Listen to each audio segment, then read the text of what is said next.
의원님 안녕하세요. 네, 벌써 3선이시네요 이제. 네, 축하드립니다. 네, 고맙습니다. 지역 주민들도 많이 만나셨을 것 같고 이제 네. 다시 이제 국회 다시 의정 활동 바로 시작되는데 좀 소감이 좀 어떠십니까? 네, 일단 뭐 이렇게 다시 돌아오니까 네네. 좋기도 하고요. 네. 또 뭐랄까요? 또 새롭기도 하고 그런데 또 부담도 많이 되죠. 네, 어깨가 무겁습니다. 해야 될 일이 네, 워낙 그렇죠. 많으시니까. 근데 너무 상황은 너무 네. 안 좋아서 굉장히 스트레스도 많이 받고 있는 중입니다. 잘 해야죠. 네. 잠시 민주당을 좀 떠나 계셨다가 네. 다시 돌아왔기 때문에 네. 또 이 방송을 보시는 정말 민주당을 사랑하는 시청자들이 굉장히 많은데 네. 이렇게 의원님 보고 굉장히 반가워하는 분들이 많을 것 같습니다. 네. 다시 좀 민주당으로 돌아보시니까 소감이 좀 어떠십니까? 과거에 비해서 네. 당원이 굉장히 많아졌어요. 역대 최대라고 저는 알고 있어요. 진짜 그렇죠. 네네. 네. 그리고 당원들이 굉장히 적극적이 됐고 또 좀 젊어졌고, 네. 적극적이 됐고 젊어졌고, 네. 전 좋습니다. 네. 지금 이제 민주당원들의 특징이 이제 강한 민주당원들이 지금 강한 민주당, 개혁을 쉬지 않는 민주당이 되기를 원하는 어떤 당원들이 굉장히 많아진 것 같아요. 탈 것 같아요. 막. 네. 하루를 막 불이 붙는 것 같아요. 네. 그런 측면에서 네. 잘 싸우는 열정적입니다. 의원으로 알려주셨잖아요. 네. 과거의 적폐들에 맞서서. 그래서 네. 굉장히 기대가 클 네. 것 같습니다. 네. 네. 네. 의원님 이제 어떤 상임위로 가셔도 일 잘하실 것 같지만 특별히 조금 염두에 두시고 있거나 말씀하시고 싶은 부분들이 좀 있으실까요? 저는 민주당이 가야 할 루트가 이제 두 가지, 이제 말하자면 바퀴의 축이 두 개다 이렇게 네. 봐요. 그래서 네. 하나는 이제 이 불의, 그러니까 불의와 무도한 윤석열 정권을 비롯한 불의에 맞서서 싸우는 길 한 축이 있고, 또 한 축은 우리가 이제 이 대한민국을 잘 책임지고 잘 이끌어 가야 되는 거잖아요. 그죠? 네. 그래서 우리 국민들을 행복하게 해야 되는 거기 때문에 이 수권 정당으로서 대한민국의 미래를 준비해 나가면서 수권 정당으로서의 어떤 역량을 만들어 가는 일. 이제 이 민생을 책임지고, 그죠? 네. 그래서 이 두 개의 축이 있는데, 저는 이 두 개, 잘난 척 하는 건 아닙니다만. 그렇죠. 괜찮습니다. 네. 이 두 개 다 잘할 수 있습니다. 그래서, 네. 워낙 제가 열심히 싸우다 보니까 네. 전사로만 알려져 있는데요. 근데 사실은 저는, 법률가이기도 하지만 경제인 출신이고 또 경제 전문가로 사실 영입이 됐었어요. 그렇죠. 원래는 그렇게 오셨죠. 그래서 원래 이제 경제인 출신으로서 또 경제 안보가 제 전문 분야거든요. 네. 그래서 열심히 싸워라 이렇게 또 주문을 하시면 제 이제 상임위원장 할 차례인데, 그럼 이제 법사위원장이라든가 이런 걸 맡아서 열심히 싸울 거고요. 그게 아니고 능력을 잘 발휘를 해서 민주당의 어떤 수권 정당으로서 민주당의 모습을 제대로 보여라. 이러면 제가 이제 에너지와 경제 안보 이런 쪽 전문 분야니까 제가 자동차 회사랑 에너지 회사에 있었거든요. 지역구도 좀 용인 그쪽이시니까. 그렇죠. 그래서 용인 특별히, 화성 이쪽이 예. 반도체 벨트잖아요. 그렇죠. 그래서 제가 경제 안보라는 게 이제 그 반도체 패권 전쟁이라든가 이번에 라인 사태, 네이버 라인 사태 이런 걸 다루는 거거든요. 국제적인 이 패권 네. 경쟁을 다루는 거라서 이런 쪽에 이제 지역구도 관련이 있고, 그래서 대한민국의 미래 먹거리와 관련해서 또 민주당이 그런 쪽으로 약하다라고 착각하기 쉬운데, 네. 이게 아니다. 우리도 여기에 실력이 있다라는 걸 이제 보여줘야죠. 네. 어느 쪽 상임위를 이쪽에서. 하셔도 그렇죠. 잘 하시겠지만, 네. 정말 어디에다가 이렇게 퍼즐 맞추기를 해도 너무너무 잘 조합이 될 만한. 뭘 시켜줘도 열심히 해서 든든하네요. 실력을 보이겠습니다. 네. 저희가 이제 방송 모니터링을 쭉 좀 하고 왔는데, 네. 의원님 관련한 질문들이 이제 좀 방송에서 이런 질문 많이 하더라고요.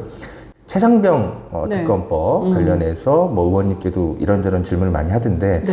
저희 이제 뉴탐사 시청자들도 가장 관심 사안 중에 하나입니다. 네. 국민의힘이 계속 이렇게 가면 이제 연대 책임을 질 수밖에 없다라는 것을 이제 여론몰이를 해야 됩니다. 네. 여론몰이를 네. 하면서 저는 이제 왜 근데 국민의힘이 저렇게까지 대통령 감싸고 도느냐. 지금 이제 그 운명 공동체라는 생각을 자꾸 하고 있어요.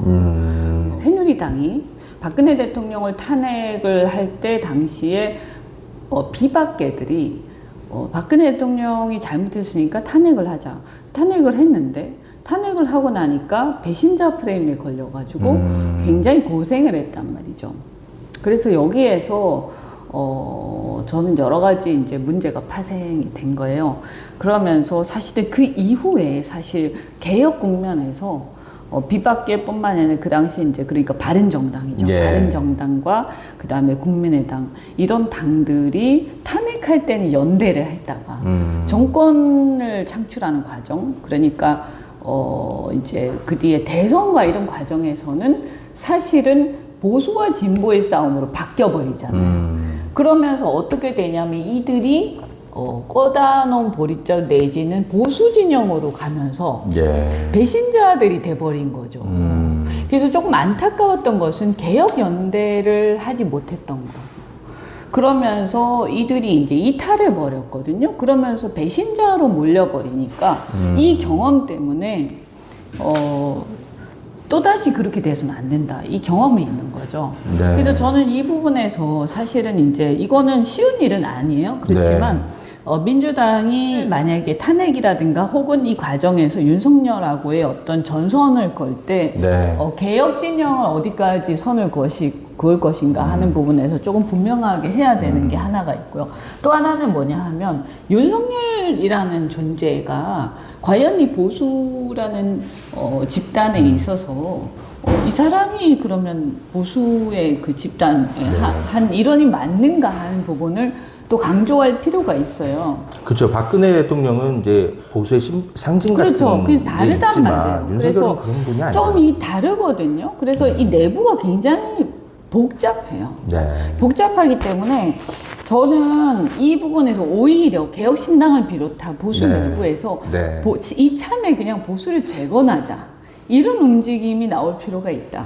그래서 오히려 빨리 윤석열 정부를 이거 안 된다. 어차피 살아남기 어렵다. 그렇기 때문에 빨리 윤석열 정권은 그냥 포기를 하고 보수를 재건하자라는 쪽으로 나갈 가능성도 있다라고 보거든요.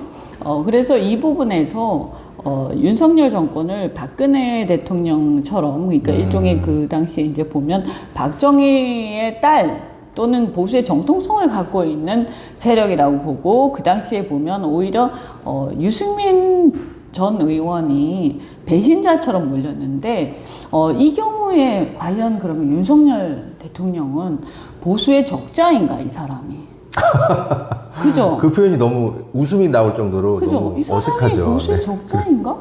이 사람 뭐지? 그죠? 이 사람을 위해서 그냥 검찰이죠, 검찰. 국민의힘이 다 같이 연대 책임을 지면서 같이 운명을 같이 할 필요 과연 있는 건가? 저는 나중에 이것이 계속 무르익으면 이 논쟁이 내부에서 나올 거라고 봐요.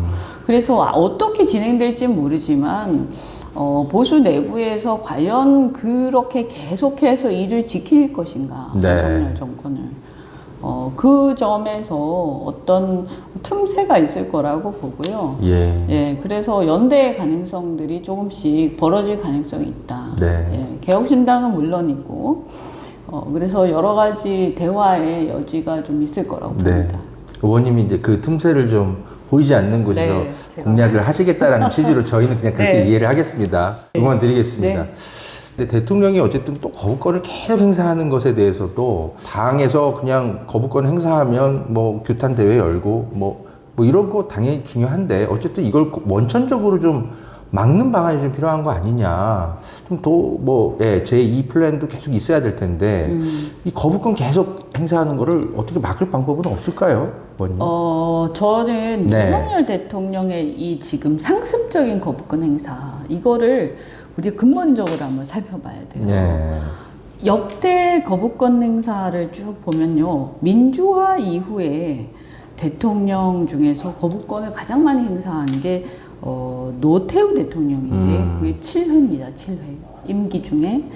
그 다음에 보면 노무현 대통령 4회, 그리고 계속 조금씩 줄어서요.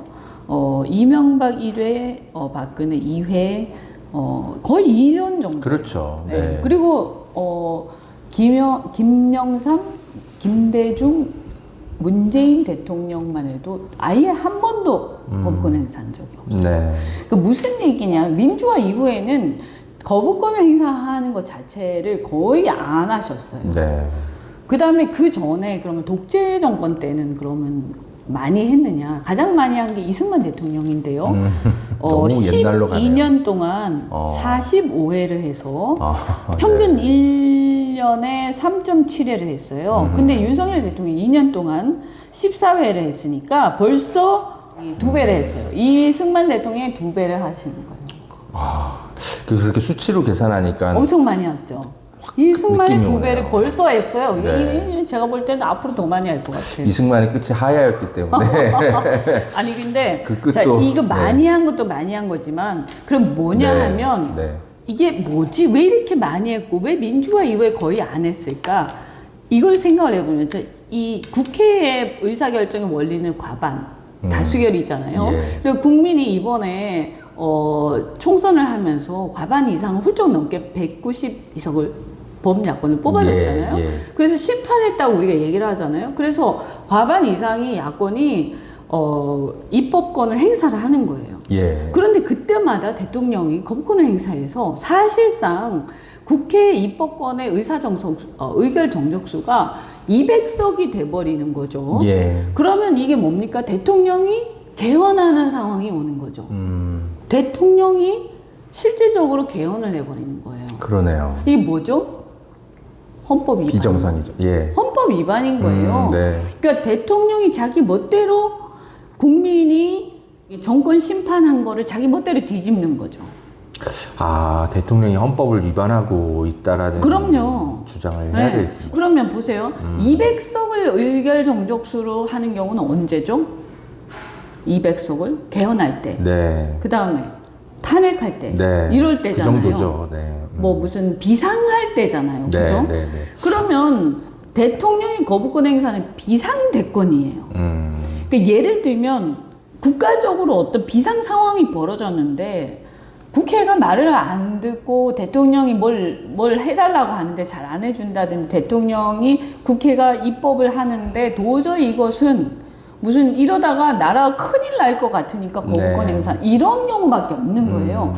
그냥 예를 들어서 국회가 입법을 했는데 이게 장관 마음에 좀 안 든다든지 실무적으로 이건 잘못됐다든지 네. 이거는 이견이 있다든지 이럴 때마다 하는 게 아니에요. 여야가 이견이 있다고 해서 그때마다 여당은 100석이고 야당은 200석, 여당이 100석 조금 넘고 야당이 190석인데 여당이 100석을 겨우 넘으면서 그걸 극복하기 위한 수단으로 거부권을 쓰게 되면 결과가 어떻게 되죠? 100석 조금 넘는 당이 사실상 150석의 효과를 가지고 와버리는 거죠. 그래서 국민이 뽑은 의석 비율을 갖다가 대통령이 왜곡시키는 결과가 오는 거죠. 그럼 뭐죠? 국민에 대한 도전이에요.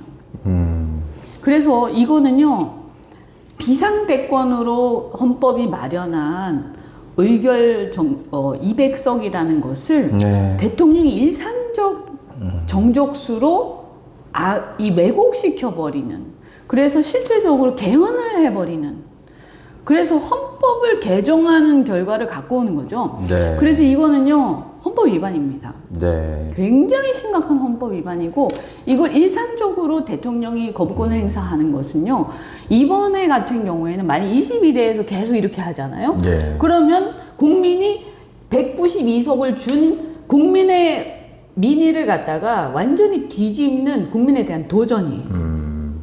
이거 가만히 놔두면 안 된다고 저는 생각하고요. 이거는 분명히 우리가 계속 경고하다가 만약에 예. 계속 이런 식으로 하면 이거는 어떤 행위를 해야 돼요, 우리가. 이 부분에 대해서 네. 대통령의 중대한 헌법 위반이라고 저는 판단하기 때문에 헌법적 어떤 조치를 취해야 돼요. 네.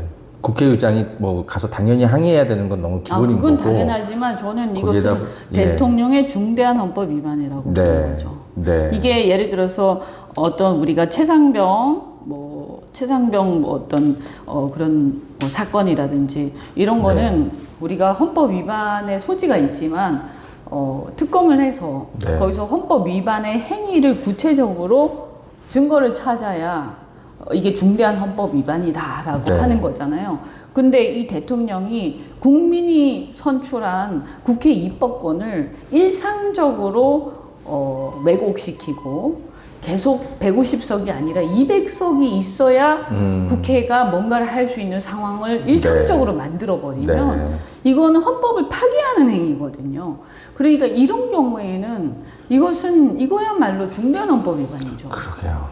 우리 국민들이 약간 좀 그 보수적으로 생각하는 게 뭔가 형사법적으로 뭔가를 어긴 것들만 갖고 탄핵 사유라고 생각하는데 사실 미국의 닉슨 대통령은 국회에 거짓말했다라는 이유만으로 그 사유로 사실 탄핵이 됐잖아요. 그러니까 그런 대통령이 거짓말을 했는 행위 자체가 미국 사회의 어떤 기본적인 헌법 정신을 흔드는 거다. 이런 취지로 미국은 심지어 닉슨 대통령을 탄핵했는데 사실 우리나라도 조금은 그런 헌법적인 어떤 정신, 헌법의 가치를 흔드는 행위, 그거 자체에 대해서 좀 폭넓게 해석해서 이게 다 탄핵 사유가 될 수 있다. 이게 폭넓게 해석하는 게 아니라 네, 역대 이렇게, 이런 네. 경우가 언제 있었어요? 그렇죠. 예를 들어서 네. 아직까지 22대가 시작이 안 됐으니까 좀 빠른 얘기일 수도 네. 있죠. 정신 차려서 22대 안 이럴 수도 네, 있지만 네, 네, 네. 예를 들어서 만약 22대가 시작이 됐는데 한 1년 동안 무슨 야당이 좀 주력하는 법안 마디마디마다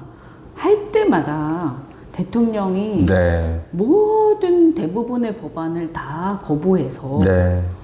그러니까 국회가 200석을 못 넘기면 통과되는 법안이 거의 없어져 버리면 그럼 우리 국회가 왜 헌법은 있는 겁니까? 의결 정족수를 그렇죠. 150석으로 하고 있고 그렇게 되고 네. 그죠? 그다음에 그렇게 되면 국민이 190석을 야당을 승리를 안겨준 우리 국민의 의사는 무시가 되는 건데 그렇죠. 무기력해지는 건데 네. 네. 대통령이 지 마음대로 이렇게 하는 게 맞습니까? 안 맞잖아요. 네. 그렇죠? 예. 알겠습니다. 그런 내용들을 이제 좀 뭐랄까 좀 의정 활동이나 뭐 기타 뭐 여기 저기서 좀 의원님 좀 의견을 좀 밝히실 생각이신가 보네요. 네, 저는 네. 이게 매우 심각하다고 생각합니다. 이게. 예, 예. 네. 잘 알겠습니다. 그러면은 6월 안에 어쨌든 최상병 특검은 반드시, 의원님이 열심히 또 활동하셔서 통과시키는 것으로 저희 국민들은 알면 될까요? 네, 6월, 그게 이제 그 절차상으로 이게 뭐 물리적으로 6월이 될지 7월이 될지 모르지만 빠른 시간 안에 해야 될 거고요. 네. 그래서 6월 5일 날 국회의장 선거를 하고, 그 다음에 6월 7일 날 국회법에 따라서 원구성하도록 돼 있거든요. 그래서 우리는 법과 원칙에 따라서 네. 그렇죠? 충분히 협상하고 기다리지만 법과 원칙 좋아하잖아요. 그 법과 원칙에 따라서 일사천리로 진행하는 거죠. 그래서 열심히 우리는 상시국회를 하겠다. 그래서 기다려주지만 그렇다고 해서 원칙을 어기지는 않겠다. 근데 그렇게 원칙적으로 국회법에 따라 하는 게 협치 파기다 뭐 이런 주장을 국민의힘이나 아니 협치가 정부에서 원칙을 어기면서까지 기다려주는 게 협치는 아니지 않습니까? 그죠? 협치라는 것은 원칙에 따라서 하면서 협상을 충분히 하는 것이지 그냥 나눠 먹기를 하고 원칙을 파괴하고 세워라 가거라 하고 네. 그런 게 아니잖아요. 협치도 국민을 대상으로 놓고 네. 국민을 앞에 놓고 협치를 하는 것이지 지금까지는 국회가 어떻게 해왔냐면 국민을 무시하고 자기들끼리 협치를 해왔단 말이에요. 그래서 저는 협치는 하되 국민을 보면서 협치를 해야 되는 거 아니냐 그렇죠. 이런 거죠. 네. 그렇게 하지 않으면요 그러면 원칙을 어길수록 유리해지는 거죠. 그렇게 그러네요. 안 되겠습니까? 네. 그죠? 예. 협의를 잘 하라는 것이지 반드시 합의한 것만 의정 활동을 해라 법안을 통과시키라 이런 의미는 아니잖아요. 그렇죠. 그러면 만약 그렇게 네. 되면요. 그럼 합치가 되나요? 그렇게 되면 그렇죠. 어떻게 네. 되냐면 국민의 지지를 못 예. 받고 자기 마음대로 할수록 유리해지죠. 예.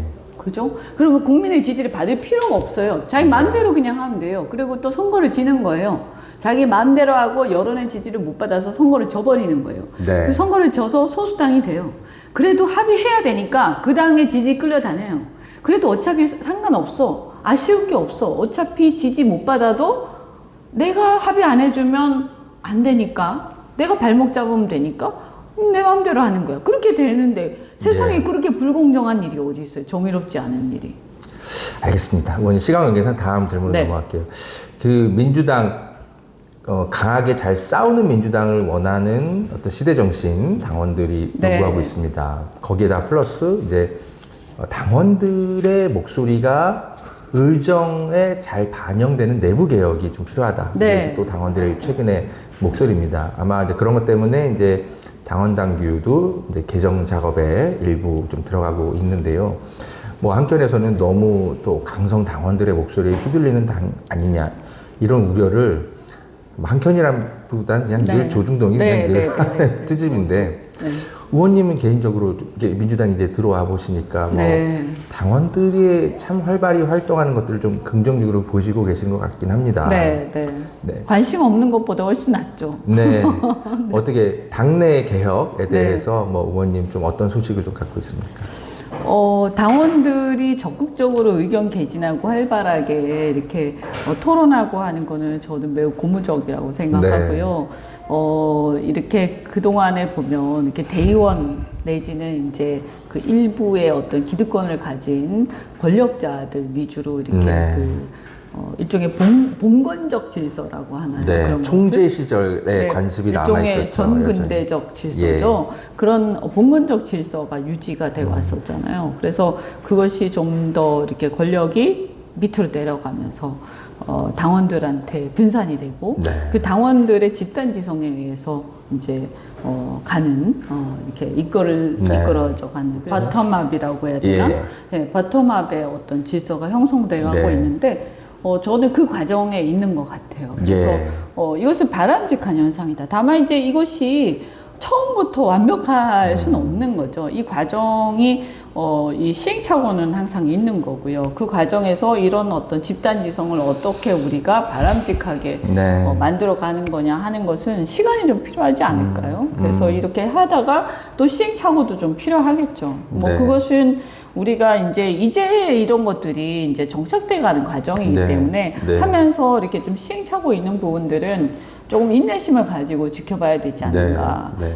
기대할 게 많은 정당이기 때문에 그래서 요구도 많고 당원들의 네. 참여도 많은 것인 것 같습니다. 네, 그만큼 네. 민주당이 일을 잘하고 있다라는 반증인 것 같아요. 저는 그렇게 네, 보고 있습니다. 네. 만약에 정말 우리 애가 아무리 말해도 귀등으로 듣지도 않고 기대할 게 없으면 이렇게 시끄럽겠습니까? 네. 그리고 이게 그런 게 네. 있어요. 이게 지금은 정보가 굉장히 많이 평준화돼 있잖아요. 네. 그리고 당원들의 수준이 네, 되게 네. 높아져 있거든요. 그래서 당연히 참여 욕구가 높을 수밖에 없고요. 네, 네. 그래서 이 현상을 일단은 저는 받아들일 필요가 있다고 생각해요. 왜냐면 옛날에는 정보가 위에만 국한돼 있었거든요. 그래서 권력자들이 가장 똑똑하고 가장 정보를 많이 갖고 있었기 때문에 봉건적 질서 내지는 탑다운식 방식이 더 합리적일 수 있었죠. 하지만 지금은 그 시대가 예. 끝나가고 있기 때문에 지금은 그 과거식 방식을 고수하는 것은 좀 바람직하지 않다. 그래서 정보가 이제는 평준화되어 있는 시대이기 때문에 당원들의 이제 정보가 평준화되어 있는 당원들의 욕구 그리고 그 당원들의 집단 지성을 충분히 받아들이고 그 당원들이 사실은 어떻게 보면 의원들보다 어떤 분야에서는 훨씬 더 똑똑한 사람들이 많으세요. 그래서 그것을 활용할 수 있어야 된다고 저는 생각하고요. 우리한테 이제 주어진 과제는 뭐냐면 다만 이것을 어떻게 조율해 나갈 것인가, 어떻게 이것을 의사결정하는데 잘 반영해 나갈 것인가, 그리고 이것을 어떻게 좀 질서 있게 잘 소통해 갈 것인가 하는 것을 그 절차들을 만들어 가는 것은 저는 그것은 좀 남은 과제인 것 같다. 알겠습니다.